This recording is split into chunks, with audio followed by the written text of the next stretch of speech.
વિજય છે ત્યાં વિજય થવું એ અસંભવ હતું જ નહીં. તો કોઈ તમારી જર્ની વિશે વાત કરવાના છે, જ્યારે અમને ખબર છે કે તમે ક્યાંથી ક્યાં સુધી પહોંચી ગયા છો. તો આજે તમારી સફર કેવી રહી કે એક પાણીના પાઉચ વેચનાર, રાઈટ? Yes ma'am. તો એ સમય કેવો હતો તમારી સાથેનો? હું મિડલ ક્લાસ પરિવારમાંથી છું અને મારા ફાધર શાકભાજીની લારી લગાવતા હતા જે તે સમયે, અને ઘરની આર્થિક પરિસ્થિતિ બહુ શરૂથી નથી. મને એવું પૂછે છે કે તમારી પાસે આટલી બધી બુદ્ધિ કેમ નહીં આવી? તો હું હંમેશા એવું કહું છું કે માણસને બદામ ખાવાથી બુદ્ધિ નહીં આવતી, ઠોકર ખાવાથી આવે છે. Exactly. બાપ બનવા માટે બાળક પેદા કરવો જરૂરી છે. સેલિંગનો બિઝનેસ આપણે કર્યો, રાઈટ? હા, direct selling. Direct selling, okay. 167 રૂપીઝનો ફર્સ્ટ ચેક મળ્યો હતો તમને, અને અત્યારના લગભગ 6.5 લાખ રૂપિયાનો દર મહિને ચેક આવે યસ છે. મેમ. તો 167 થી 6.5 લાખ રૂપિયાની જર્ની કેવી હતી તમને? આ લાઈફની જર્ની સાથે લાઈફ પાર્ટનર પણ એમાંથી જ ગોતી લીધો? એ એક અનધર સ્ટોરી છે. ઓકે. મારા સસરા મને જોવા આવ્યા હતા જ્યારે હું ડાયરેક્ટ સેલિંગ ઇન્ડસ્ટ્રીમાં હતો. અચ્છા. હા, તો એ આવ્યા અને એમને મને જોયું અને મને પૂછ્યું કે શું કરો છો? તો જનરલી અમારી કાસ્ટમાં અને એવી રીતના આ ધંધાને એટલી માન્યતા જે તે સમય નહોતી. ઓકે. આ ધંધો જ નહોતો સમજતા એમ, એવી રીતના. તો એ મને જતા રહ્યા ત્યાંથી મને જોઈને, અને પછી એમને મને રિજેક્ટ કર્યો. હવે જનરલી ફોન ના આવે તો એવું સમજી જવાનું હોય કે તમને રિજેક્ટ કર્યો. સવારના 5 વાગે ઉઠીને ઘરે ઘરે ન્યૂઝપેપર પહોંચાડનાર, બપોરના સમયે પાણીના પાઉચ વેચનાર અને રાતના સમયે મેડિકલ સ્ટોરમાં એક પાર્ટ ટાઈમ જોબ કરનાર દીકરો, એક યુવક રાતના 11-12 વાગે ઘરે જાય છે, અને એ પણ થોડાક રૂપિયા લઈને. યસ, થોડાક રૂપિયા માટે એમને આ કામ કર્યું હતું. પણ આજે એક સાચી દિશામાં મહેનત કરીને મહિનાના લાખો રૂપિયા કમાય છે. યસ, મહિનાના લાખો રૂપિયા કમાય છે. જેમનું નામ છે વિજય અગ્રવાલ. જેમના નામમાં જ વિજય છે ત્યાં વિજય થવું એ અસંભવ હતું જ નહીં. તો આજે કુછ પાયા કુછ ખોયામાં મારી સાથે છે વિજય અગ્રવાલ. વિજયભાઈ, આજે કુછ પાયા કુછ ખોયામાં આપનું હાર્દિક સ્વાગત છે. Thank you so much.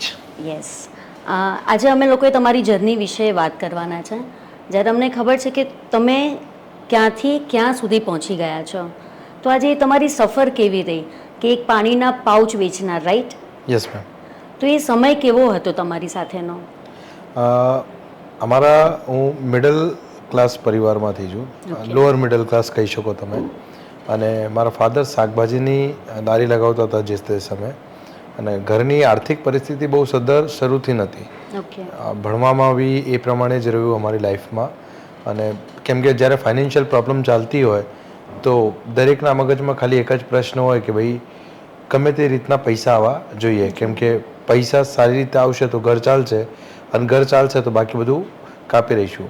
કોઈ મોટી વાતો નહીં, કોઈ મોટા સપનાની વાતો નહીં, ફક્ત એક જ વાત કે ઘર વ્યવસ્થિત ચાલે અને જેટલી ચાદર છે એટલા જ પગ લંબાવો, એવી રીતનું શીખવાડવામાં આવ્યું. અને પછી જેમ મોટા થયા તેમ પૈસાની જરૂરિયાત ખબર પડતી ગઈ કે યાર પૈસો બહુ જરૂરી છે લાઈફમાં. અને ઘણી વખત એવું હોય કે સમાજમાંથી બી જેવું કહેવાય છે કે નાણાં વગરનો નાથિયો નાળે નાથાલાલ, તો સમાજમાંથી બી એવી વસ્તુઓ જોવા મળે કે તમારી રિસ્પેક્ટ, જો તમારી ખિસ્સામાં પૈસા નથી તો તમને રિસ્પેક્ટ નથી મળતી. અને ઘણી બધી જગ્યાએ તમને ઇનડાયરેક્ટ અપમાન ઝેલવો પડે, ટોણા સાંભળવા પડે. તો મને નાનપણથી એવું હતું કે લાઈફમાં કંઈક જો ઈશ્વરે ચાહ્યું અને કંઈક એવો રસ્તો મળ્યો તો 100% આપણે એવું કંઈક કરીશું. અને મને જે કામ મળ્યું, આઈ એમ પ્રાઉડ ઓન દેટ, કે મને જે કામ મળ્યું મેં એને બહુ ગર્વથી કર્યું, કેમ કે કોઈ પણ ધંધો નાનો નથી હોતો. એટલે મને એવું લાગ્યું કે ભાઈ મારી પાસે મૂડી નથી તો મૂડી વગરના કયા ધંધા છે? જનરલી ધંધો કરવો હોય, બિઝનેસ કરવો હોય તો મૂડી જોઈએ. તો પાઉચમાં 20-25 રૂપિયાની કોથળી આવતી હતી 50 નંગની, 5 રૂપિયાનો બરફ, અને એમાં 30-40% નફો. તો એ ઇઝી હતું, તો એ કરી લીધું. કોઈએ કીધું કોઈ મેડિકલ સ્ટોર પર જોબ કરવી, એ મારી ચોઈસ નથી, પણ મારા ફાધરનું જે તે સમય એક્સિડન્ટ થયેલો તો એમની દવાઓ મોંઘી આવતી હતી. તો એમઆરસ પાસે ફ્રી સેમ્પલ હોય, તો મેડિકલ સ્ટોર પર જોબ જવાથી ફાયદો એ હતો કે ત્યાં સેલરી એમને મળી જતું હતું. તો ઘણી બધી આઈડિયાઝ લગાયા, ઘણી બધી વસ્તુઓ સમજી. અને જનરલી લોકો મને એવું પૂછે છે કે તમારી પાસે આટલી બધી બુદ્ધિ કેમ નહીં આવી? તો હું હંમેશા એવું કહું છું કે માણસને બદામ ખાવાથી બુદ્ધિ નહીં આવતી, ઠોકર ખાવાથી આવે છે. અને ઈશ્વરની કૃપાથી આપણે બહુ ખાધી છે. તો ત્યારે તમારી એ ઉંમર કેટલી હતી જ્યારે તમે આ પાણીના પાઉચ કે પિતાજી પણ એક શાકભાજીની લારી ચલાવતા હતા ત્યારે? હું 15-16 વર્ષની ઉંમરથી કામ કરું છું. અચ્છા. પપ્પાની જોડે જ કામ કરતો. પછી મારા કાકા હતા, મારા કાકા ધંધો કરવા જતા, મતલબ બરફની લારી લગાવતા કે કશું બી, તો એમની જોડે જતો રહેતો. અને એ મને એમને મતલબ એમની લારી પર ઊભો રહું. પછી એમને ધીરે ધીરે પાઉચનું મને આઈડિયા આવતો ગયો અને પછી એવી રીતના કામ કરતા ગયા એમ. તો દિવસના કેટલા રૂપિયા તમે કમાતા હતા ત્યારે? એ વખતે મારી 4800 से 5000 રૂપિયા મારી મહિનાની આવક હતી. મહિનાની? કેમ કે 900 થી 1200 રૂપિયા સવારે ન્યૂઝપેપર નાખવા જતા ત્યાં મળતા, 2700 રૂપિયા સ્ટાઇપન્ડ મળતું નિર્મા કંપનીમાં જતો ત્યાંથી, અને 800 થી 1000 રૂપિયા મને સાંજે જોબ જવું બરાબર છે ત્યારે એવી રીતના મને 5000 રૂપિયા મળતા. અને મારા મગજમાં 24 કલાક એક જ વાત ચાલતી કે ભાઈ બસ આપણે એટલા કમાઈને જઈએ કે ઘર વ્યવસ્થિત ચાલે. તો સર એવું કહી શકાય કે તમે ગરીબ પરિવારથી મધ્યમ પરિવાર સુધીની તમે સફર કરી શકાય? યસ, બિલકુલ. તો કોઈ પણ એક યુવકને એવું હોય તો ખરું જ કે હું એક મોટો માણસ બનું, હું આમાંથી બહાર થોડોક નીકળું, પણ અત્યારના તમે જે પ્લેટફોર્મ પર છો, જ્યાં સુધી આઈડિયા છે ત્યાં સુધી અત્યારના તમે 6 ડિજિટમાં કમાણી કરી રહ્યા છો કે મહિને લાખો રૂપિયા કમાઈ રહ્યા છો. તો એ સફર કેવી રીતે તમે કરી? એકચ્યુઅલી દરેક જગ્યાએ એવું હોય છે કે જ્યાં સુધી તમારા જીવનમાં કોઈ ગુરુ ના હોય એક્ઝેક્ટલી ત્યાં સુધી તમે આગળ ના વધી શકો. બરાબર છે. અને હું હંમેશા એવું કહું છું કે તમે આજે જે કંઈ પરિસ્થિતિમાં છો એ તમારા મગજના લીધે છો, એટલે સુખી છો દુઃખી છો.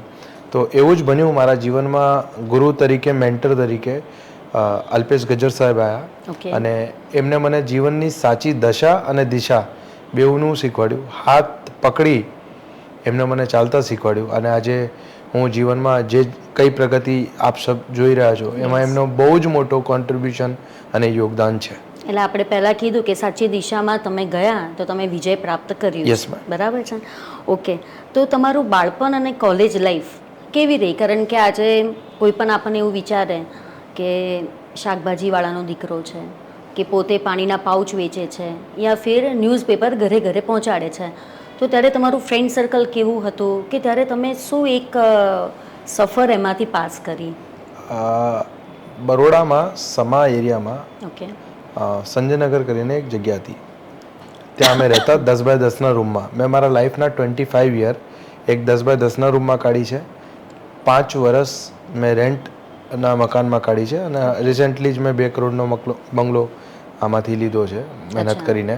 તો જ્યારે નાનપણની વાત કરું તો એવું સમજો કે અમારા ઘરમાં બ્રેકફાસ્ટ બનાવવાની આદત નહોતી. અમારા ઘરમાં એક જ કલ્ચર હતો કે સવારે ઉઠો, નહાવ ધો, ચા પી લીધી અને સ્કૂલે જતા રહો.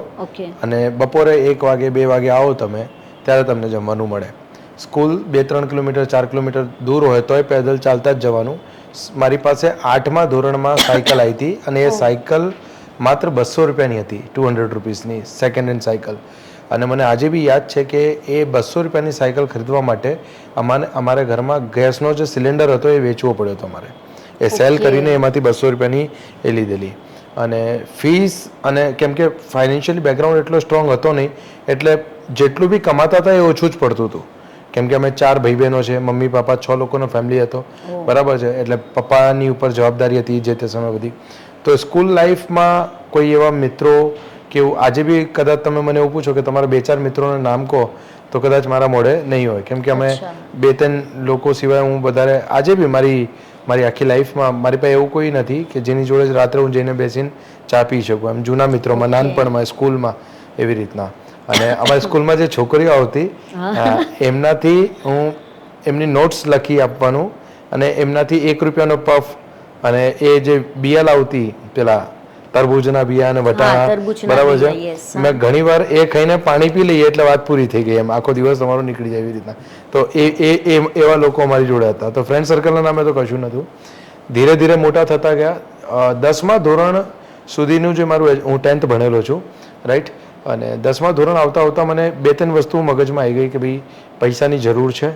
અને કેમ કે હું ઘરમાં મોટો છું અને ઇન બિટવીન મારા ફાધરનું એક્સિડન્ટ થયું, એ બેડ રેસ્ટ પર આવ્યા, તો હજી ખંભે જવાબદારીઓ વધી ગઈ.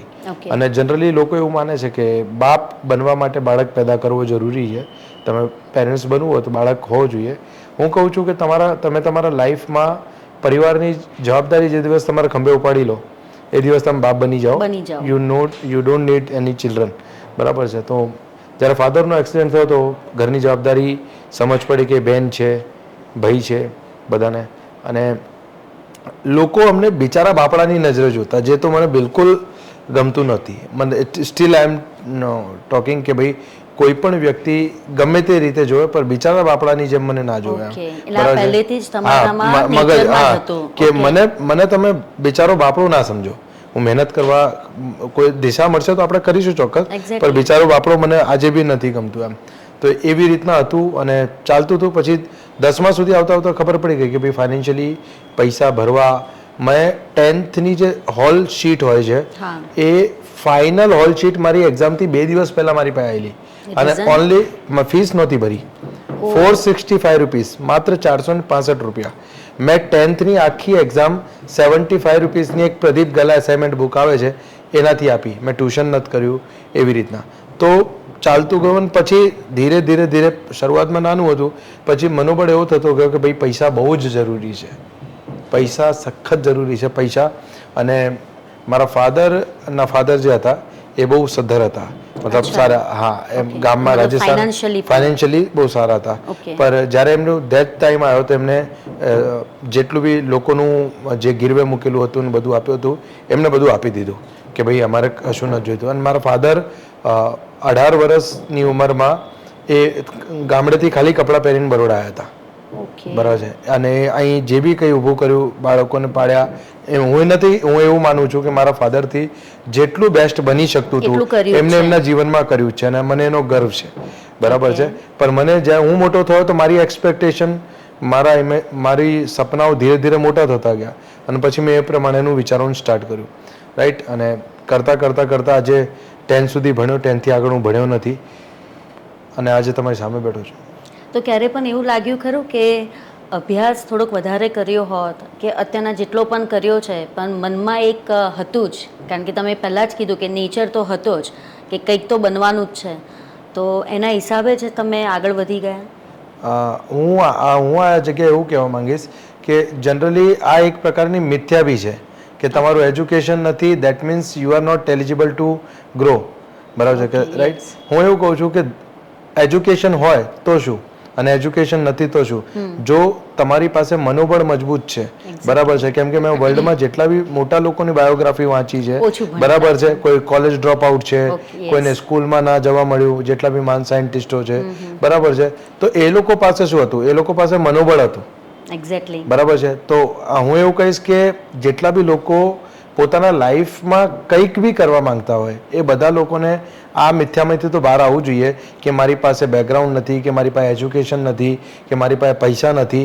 ડઝન્ટ મેટર કે તમે ક્યાંથી આવો છો, મેટર ઇઝ ધેટ કે તમારે જવું ક્યાં છે. સાચી વાત છે. ત્યારની પર્સનાલિટી અને અત્યારની પર્સનાલિટીમાં થોડોક તો ફેરફાર થયો જ હશે, અને એ ફેરફાર કેવું લાગ્યો આપને?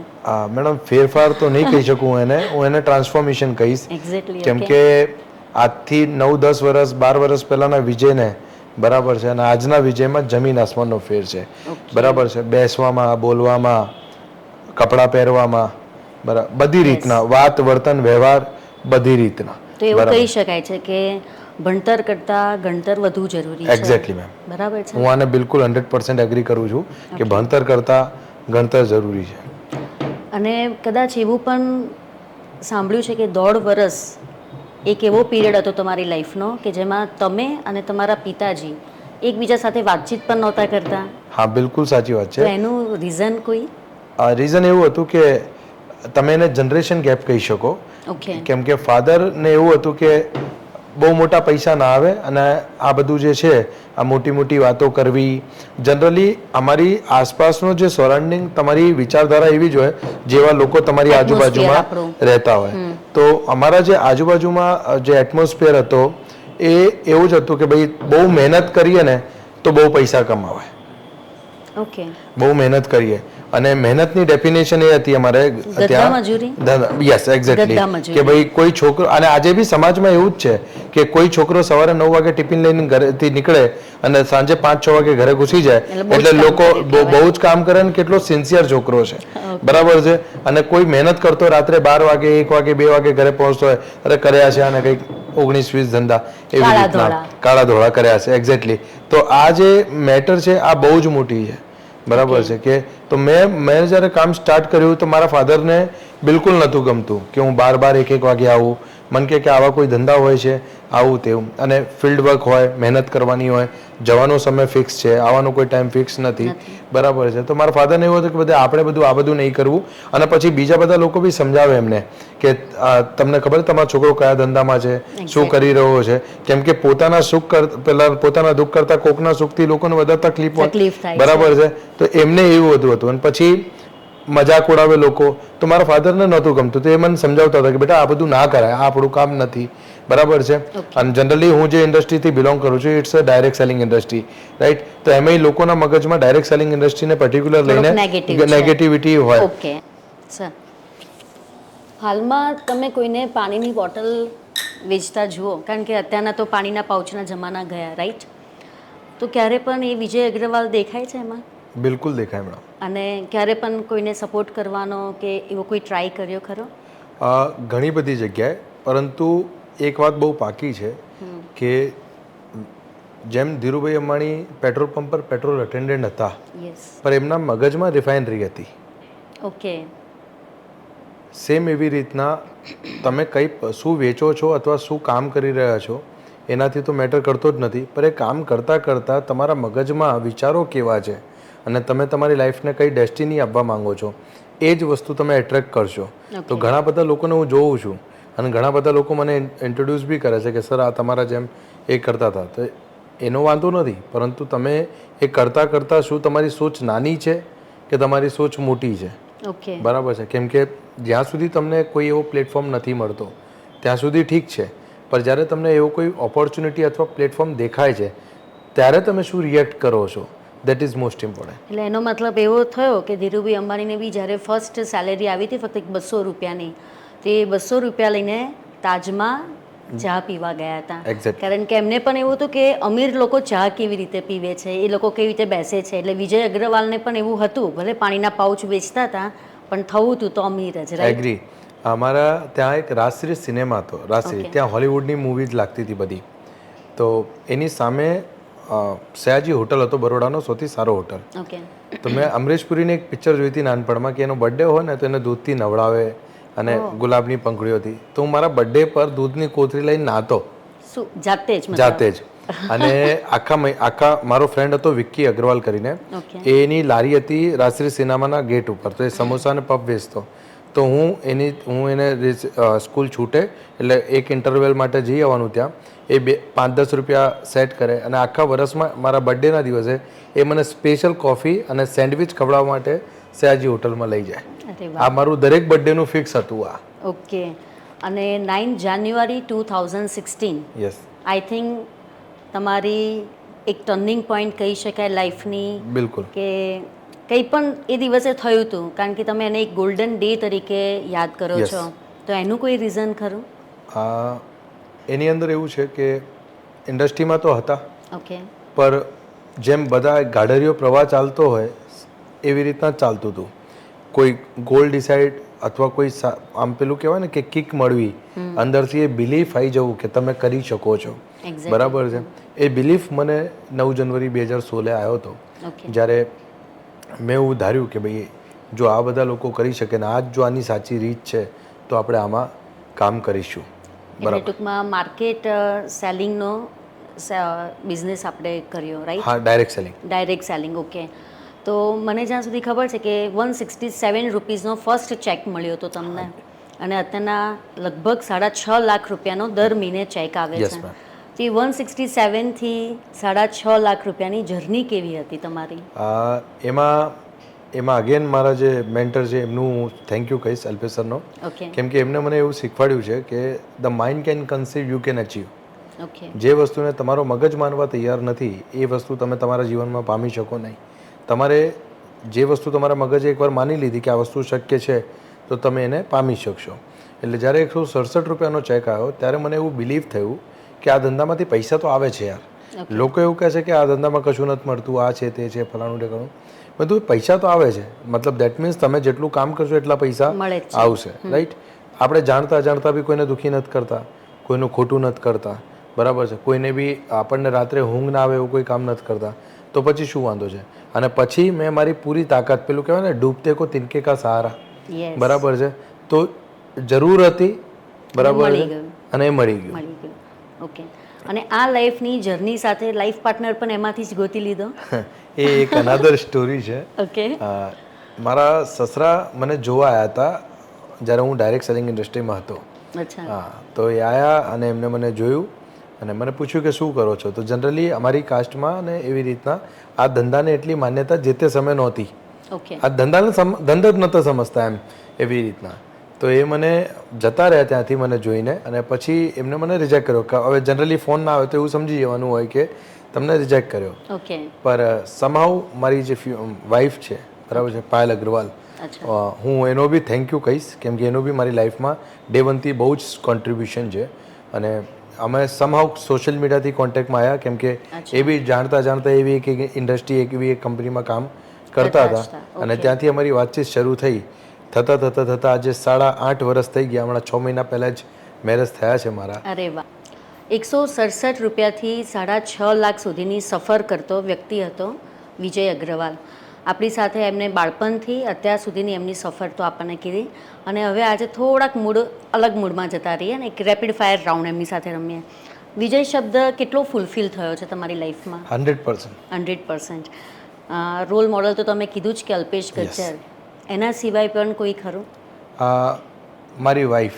ઓકે. હું એને થેન્ક યુ કહીશ કે એનું બહુ જ મોટો કોન્ટ્રીબ્યુશન મારી લાઈફમાં છે, અને ડેફિનેટલી એનું ખરું. ઓકે. લાઈફમાં એવી કોઈ ટેવ ખરી, ખરાબ ટેવ, કે જેને અત્યારના તમે કાઢવાનો ટ્રાય કરી રહ્યા છો પણ નીકળતી નથી? મારી લાઈફમાં એક જ વસ્તુ છે, મારા મોઢાથી નો નથી નીકળતી, બરાબર છે. અને એ ઘણી વખતે બહુ સારું બી હોય છે, અને મોસ્ટ ઓફલી વખતે બહુ ખોટું બી હોય છે. મદદ કેવી હોવી જોઈએ? જેનાથી સામેવાળો સશક્ત બને અને એ પોતાના પગ બેરે ઊભો થઈ શકે. દયા નહીં, મદદ. ઓકે. ફ્રી ટાઈમમાં તમે શું કરો છો? ફ્રી ટાઈમમાં મને ડ્રાઇવિંગ કરવાનું બહુ મજા આવે છે. With old song? હા, ઓલ્ડ સોંગ. અને મારે કોઈની જોડે લાંબી વાત કરવી હોય, બરાબર છે, મારા પ્રોફેશન રિલેટેડ, તો એવો ટાઈમ હું પ્રિફર કરું. વિજય અગ્રવાલ હજુ પણ એમના પર્સનાલિટીને, એમના વ્યક્તિત્વને હજુ પણ ક્યાં જોવા માંગે છે? જેમ મારા મેન્ટર કહે છે હંમેશા કે લાઈફમાં એવું બનવું કે તમને લોકો યાદ કરે, ફરિયાદ ના કરે. ઓકે. એવું અમે એવું પણ કહીએ છીએ કે લોકોને એવી યાદ આપવી જોઈએ કે ફરી પણ એક વખત આપણને યાદ કરે. અને સાથે સાથે કુછ પાયા કુછ ખોયામાં આવ્યા છો, તો તમને કેવું લાગ્યું અહીંયા આવીને? મને મારી એવી યાદો તાજા થઈ ગઈ, જે યાદોને મેં વર્ષો પહેલાં દાટી દીધી કે ભાઈ બસ હવે આ નહીં, હવે આનાથી આગળ. અને બહુ જ મતલબ જ્યારે તમે તમારા દેશ, તમારા દિવસો યાદ કરો અને ફિલિંગ જે તમારા મનમાં આવે ને, તો તમે પોતાની જાતને, મને ચીમટી ભરવાનું મન થાય કે હું કંઈ સપનો તો નથી ને આ એમ. અને બહુ જ, કેમ કે લાઈફમાં કંઈક લોકો એવું કહે છે કે કંઈક પામવા માટે કંઈક ખોવું પડે, રાઈટ. અને હું એવું કહું છું કે કંઈક પામવા માટે કંઈક કરવું પડે. ખોયું એ ગરીબી, એ દરિદ્રતા, એ માનસિકતા, જેને વર્ષો સુધી ગુલામ બનાવીને રાખ્યા. સાચી વાત. અને પામ્યું એવું કે આજે હું નહીં, મારી આવનાર જનરેશન્સ, મારી આવનાર પેઢીઓ, રાઈટ, એને હું એક એવો એક્ઝામ્પલ સેટ કરીને આપવા માગું છું કે જેનાથી એમને કોઈ દિવસ એવું ના થાય કે લાઈફમાં કશું બી અશક્ય છે. અશક્ય નથી.